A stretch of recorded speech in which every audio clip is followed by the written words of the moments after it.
Gregg Bell is the Seattle Seahawks beat writer, does a terrific job keeping up with everything Seahawks for the Tacoma News Tribune. He is with us on the Bud Light Hotline this morning. Good morning, Greg. How are you? I'm well, Gary. Good morning. Good morning, Alabama. Yeah, good to have you. I know it's only 7:30, a little after 7:30 out there, so we appreciate you getting up early to join us. Sent you an email last night. You know I want to talk specifically about Eddie Lacy, but we'll get into some Seahawks overall chatter on how they're doing and, you know, how much they've dropped off since the back-to-back Super Bowl run. But let's begin with Lacy. I thought it was a brilliant move with no Marshawn Lynch for Seattle to sign him in the offseason. We know that when he's healthy, he has proven that whether it's yards per carry or yards after contact or total yards, that he's one of the best backs in the National Football League. The weight's been an issue. The ankle's been an issue. The ankle, I guess, continues to some extent to be an issue. But just so far, I know he's met his weight clauses. How has it gone for Eddie Lacy with the Seahawks? Well, Gary, excuse me. Pete Carroll, the coach, said he's done everything and more than they'd asked of him. Even more than they expected. They did limit him in OTAs and minicamp in May and June from team drills because of that ankle he had surgery on in October. But he's, as you mentioned, he's been on weight. He's in shape. I mean, he's on the internet and Twitter with P90X workouts and beach body challenges, and these are his followers and that. And he looks good. He looks the part. He looks sleek when he runs. He's running wheel routes 40 yards down the sideline during minicamp. Nobody out here expected to see that. He just looks like what they want him to look like. He still looks big. He's the biggest running back on the team, by far bigger than Thomas Rawls, the guy who's competing with the lead back. But Carroll says they want him to play big. The Seahawks want him to be a 245, 250-pound back, and that those weight clauses say he needs to be under 245 to earn money during the season. So they're not asking him to be what the Packers listed him as in the 230, and even what he was in the first couple of years coming out of Alabama in 2013 and 14 when he was so good. Now, what is ingenious to me about this contract is how they structured the incentives. He's making $2.5 million in base salary, but he can almost double that up to almost 4.5, 4.7 million in incentives, not just in those weight clauses that could earn him $385,000 more, but in yardage. And if he approaches 1,000 yards, goes over 1,000 yards, and even gets up to 1,200, back to his 2013 Rookie of the Year in the NFL days, and he could stand to get $2.1 more million and set himself up for unrestricted free agency. He's already motivated and missing out on the huge bucks last year. They give him, no team in the NFL was going to give him more than a one-year deal, most likely. But the way the Seahawks did it was to motivate him to be that guy he was in 2013 and 14. If they did, then the Seahawks have accomplished what they want in getting their 25th ranked rush offense from last year, an anomaly under Pete Carroll, back up near the top of the NFL. I think he's got every reason to stay in shape, motivated, and look like the guy he wants to Green Bay. Absolutely. I'm with you 100%. Gregg Bell, our guest from the News Tribune, Seattle Seahawks beat writer. You have had an opportunity to be around him. I covered him in college and have been fortunate enough to interview him a couple times since he's been in the NFL. I watched him at Alabama. He's got a big personality. Great young man, team guy. When he was at Alabama, he had to wait his turn behind Ingram and Richardson, and when he got his opportunity, he took advantage of it. But tell me about him fitting in there in Seattle and with his teammates and even with the media. I mean, he was a pleasure for me to cover. How has he been with you guys? You know, he seems that he's reserved. And a couple times we've spoken to him now. In the offseason, the Seahawks media relations department has a rule that you don't go into the locker room because there's 90-some guys in there, and you can't get guys on your own in general. Every time you talk to guys in a press conference setting. So he's got a bank of cameras, and it's a much more formal situation that doesn't lend itself to being a lot of give and take. But he seems to be biding his time and trying to fit in and not want to stand out too much publicly. When he talks to the media here so far, we see glimpses of his personality. The teammates, during one of the press conferences in June, one of the teammates walked by on the way into the locker room, "We love you, Eddie." He smiled and looked back and said, "I love you too," and a little banter like that. You can tell that he is a fun-loving guy that enjoys people and is not exactly an introvert. But we haven't seen, I don't think, the full Eddie Lacy personality, and we may not until he establishes himself and where his role's going to be this year out there. Yeah, I think he'll start coming out of his shell once he gets established there a little bit, and I think that's good that he's taking a low-key approach. The Marshawn Lynch factor. That's a big shell, by the way. Yeah, it is. The Marshawn Lynch factor. The fact that he's back playing with the Raiders, so I think it might be a little easier on Eddie if he had stayed retired, but now you know he's beloved there in Seattle. Lynch is. Now there'll be comparisons between the two, what they're doing on the field. This is a speculative type question, but does that add to the pressure for Eddie Lacy? Not just to try to beat out Thomas Rawls and find a spot on the team, but those comparisons that are going to be coming to Marshawn Lynch. Do you think that adds pressure to Eddie Lacy's position there in Seattle? I really haven't sensed that, and I think Thomas Rawls, having had the job the last 2 years when Lynch wasn't here, is more of the guy that people have compared him to, and people are looking at, wait a minute, how did we go from the top 5 rushing offense in the NFL to 25th last year? Well, the main reason because the offensive line didn't block and didn't give holes for anybody. I mean, Gale Sayers would have had a hard time getting yards behind this offensive line last year. I think that's the reason that Eddie Lacy's here, is that Thomas Rawls wasn't approaching Marshawn Lynch's productivity or his availability. Rawls has yet to prove he can be a full 16-game running back in the NFL. He wasn't a full-time starter at Michigan, and he was a backup and ended up transferring out of there in college. He didn't even play his one full season that he transferred as a senior to Central Michigan. Suspended for a game or two, academic issues. So he hasn't proven he can be a full-time starter yet, and he really hasn't been since high school, and that's the reason why he's here. But yeah, they were first, the Seahawks are 25th in the league in rushing, yes, but they can't trust that Rawls is going to be the full-time guy. Certainly not as they trusted Marshawn Lynch, who was there every day, every bell answered for games from 2010 when they got him from the Bills until he finally got hurt in 2015 and then retired. So I don't see as direct a line between Lynch and Lacy. Now, if Lacy becomes the primary one running back and starts running like Lynch did and getting the yards here, there will be a positive comparison. True. You know, Gary, up here, Marshawn Lynch is so popular. He'll be on the Mount Rushmore of Seahawks when they go to the Seahawks 50 years from now. They talk about the best players in Seahawks history because he was the foundation for what is still the only Super Bowl champion team out here, back-to-back Super Bowls. He was the face, the soul, the persona of that franchise for 5-6 years. No other guy that comes in here, I think, is even going to try to match his popularity, no matter how well he runs. And I don't think fans out here are going to hold Eddie Lacy to or comparing him directly to Marshawn Lynch. Yeah, that's good. Let's talk about the Lacy Rawls position battle, and it's going to be played out in training camp. Just listening to you in that last question and answer segment that we had on the comparison to Marshawn Lynch, it sounds like to me, and I don't want to put words in your mouth, that's what I'm going to ask you, but it sounds like Lacy is the favorite going into training camp to win this job. Am I correct in that assumption? Well, to me, he is. I think they're going to say publicly that they're going to have a 1-1A partnership, especially to begin the season, at least to begin the preseason for sure. And I don't know. Historically, the Seahawks have not run their lead running backs much in preseason games. A lot of NFL teams don't nowadays. Not one to risk the injuries. Rawls didn't run a whole lot in the preseason last year. He was coming off injuries as well. I don't see Eddie Lacy getting 5 or even 6 carries in a preseason game coming off the ankle injury either. So I don't think the preseason or August will be too conclusive on that. They're not saying it, but I really think the Seahawks want Eddie Lacy to win the job. And by winning the job, meaning the guy who gets the most carries. Now, he may not start or may not play in every situation because they have C.J. Prosise, former Notre Dame running back and Notre Dame wide receiver as a third down back, who had a pretty impressive but injury-short rookie season last year. I can see it where Rawls gets a couple series, Lacy gets a couple series, and then whoever is running and Carroll runs with the hot hand. Or I could see Rawls getting more carries early in games and Lacy being the pounding closer in the second half with leads. That's a guy the Seahawks haven't had since Lynch left and since he got hurt in 2015. So I think it may start out the season as 1-1A, and that Carroll, much like he did with, say, Lendell White and Reggie Bush at USC, will just run the hot guy that day.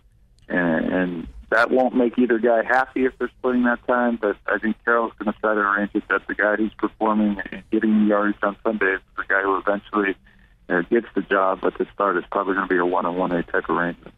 Gregg Bell, our guest. He's a Seahawks beat writer for the News Tribune, talking Eddie Lacy. Let's get back to the ankle. What's the feeling going into training camp? 90%, 95%, 100%? Where do you think Lacy stands with that ankle situation?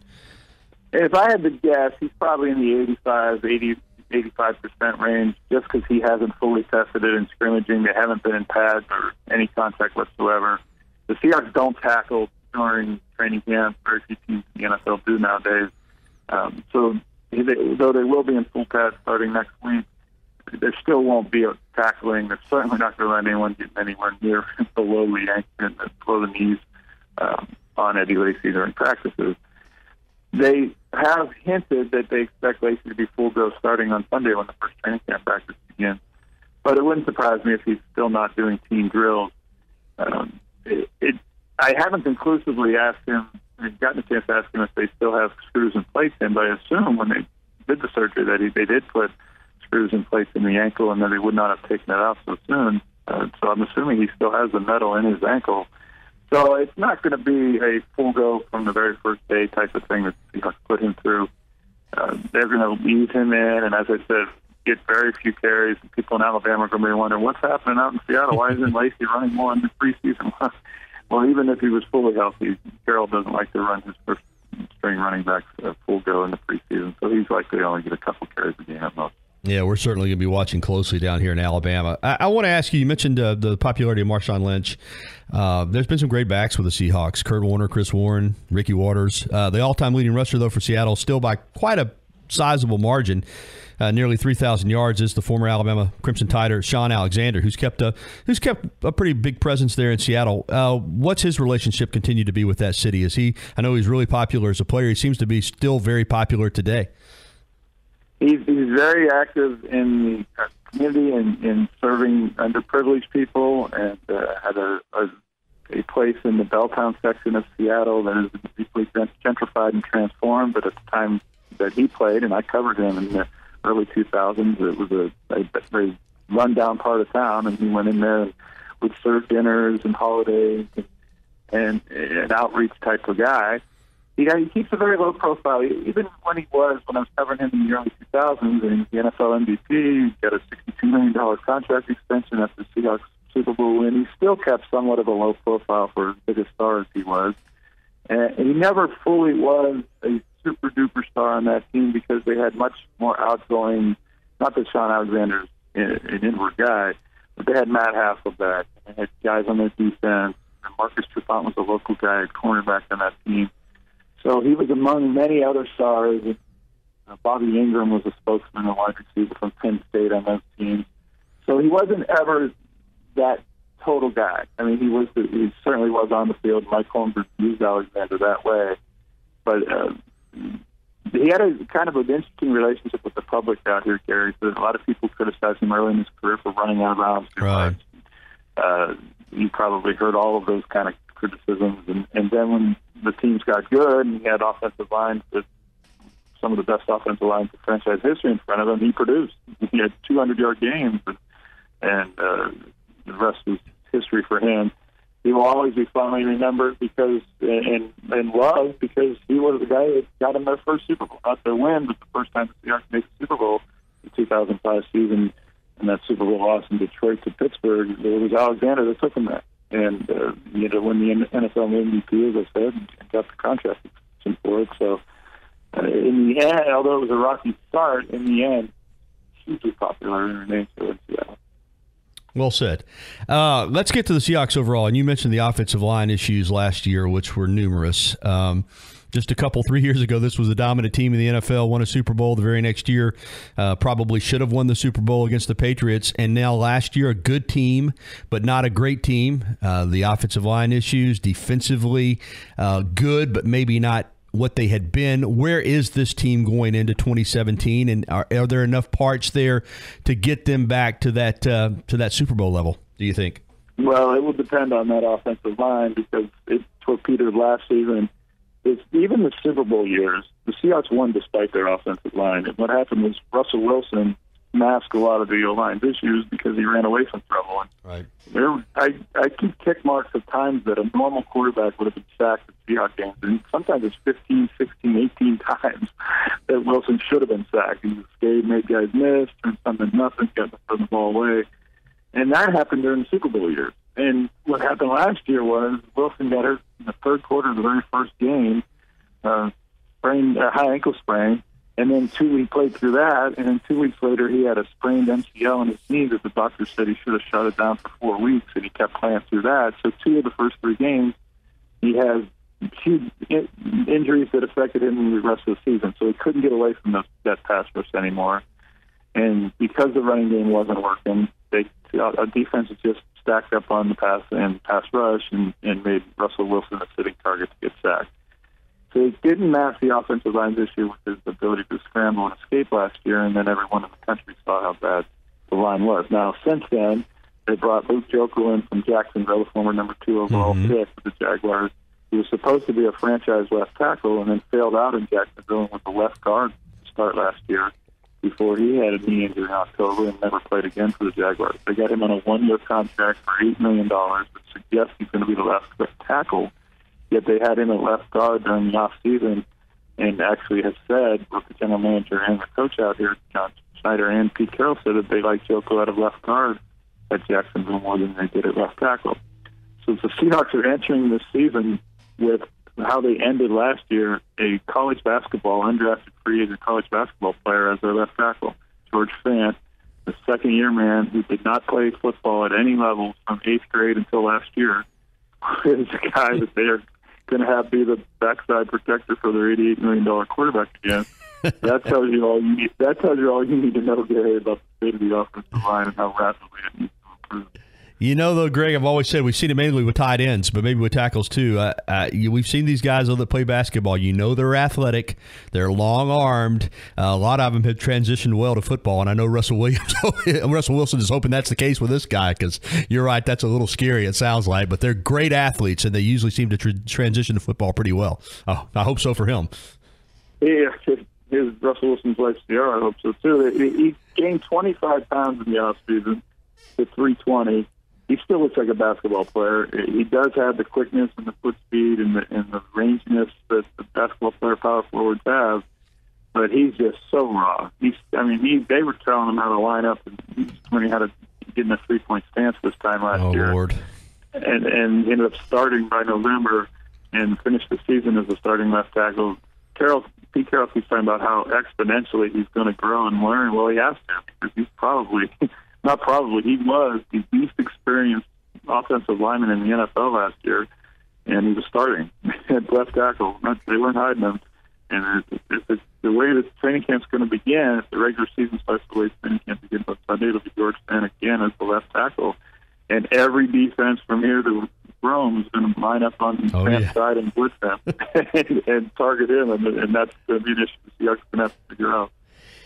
Gregg Bell from the News Tribune in Tacoma with us, Seattle Seahawks beat writer, wrapping up with him. I want to ask you about Jaron Reed, the defensive tackle out of Alabama. I thought it was a steal for Seattle getting him in the second round last year, and had a solid rookie year, up and down a little bit. I think looking at his stats here, he wound up with 34 combined tackles, 1.5 sacks, had the one temper tantrum in a game. Not unusual for a rookie to be a little bit up and down, but did he flash enough in his rookie season that the Seahawks still really feel good about his potential there on the defensive line?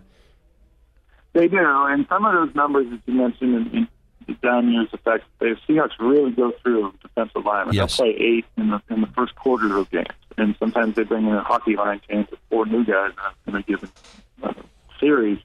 They do a lot of mixing and matching with pass rush, bringing defensive end Michael Bennett in as a defensive tackle in passing situations. So there's a lot of depth and mixing and matching that they go through, and guys don't really pile up numbers. Reed was not an every down guy. What they like Reed for is that they got him in the second round, so they definitely want him to succeed, and they're going to give him every chance to win this year. They like the fact that he's a 3-technique type of defensive tackle, and that he can stay in the guard center gap and occupy blockers if he has to, but he's better at getting into the backfield. He's not just a space eater. He's a disruptor. And he showed that at flashes last year as well. They had him in some pass rush packages here in the end of last season and in mini camps and OTAs. He's more than just a run stuffer, blocker devourer, so the linebackers can make tackles in the run game. He can be a pass rusher, be on the field in third down, and that's what the value is for Seahawks and Reed. Now, some of his specialization in pass rush opportunities are going to get cut by the fact that Malik McDowell, the number one draft pick, first-round draft pick out of Michigan State, is going to be next to him or in his spot at defensive tackle, depending on how they mix and match in passing situations. But I'd expect, again, Reed to play in the first quarters of games and part of the top 8 defensive line rotation. It'll be interesting to see how McDowell's arrival affects his pass rush down. And lastly, Greg, and we've only got about 30 seconds, but I have to ask you about Richard Sherman, the multi-talented corner, but also combustible personality. All season trade rumors in regards to him, stories I've read that he's not happy there. Real quickly, is everything good with him and Sherman and the Seahawks going into the season? Well, they all say it is. They said the ESPN story about locker room friction is bunk. I think that where there's smoke, there's fire. He's not happy about the window. Defense in general is not happy about their window closing. They won't admit it, but they're not 25 anymore. They're 30, and they want the offense to catch up to what the excellence in the defense has been. And I think, Gary, he sees the end of his Seahawks career coming sooner than later. And for the first time, he's contemplating where his next move, his contract might be. He has 2 years left on his deal. All of that, I think, is why he gave the Seahawks blessings to explore trades. The Seahawks just asked for too much, first-round pick, a starter, and a third-round pick, perhaps, and that's why he didn't go anywhere. But he sees his Seahawks end sooner than later for the first time, and I think that's the source of a lot of that off-season noise. Terrific information, Greg. Folks, if you're listening and you're a Seahawks fan or you want to keep up with Eddie Lacy and Jaron Reed, you can follow Gregg Bell on Twitter at GBellSeattle. Of course, also read his stuff online at the News Tribune. And I'll be calling on you again, Greg. I enjoyed it. Thanks, man. Yes, sir. Thank you, Gary. Take care. Thank you.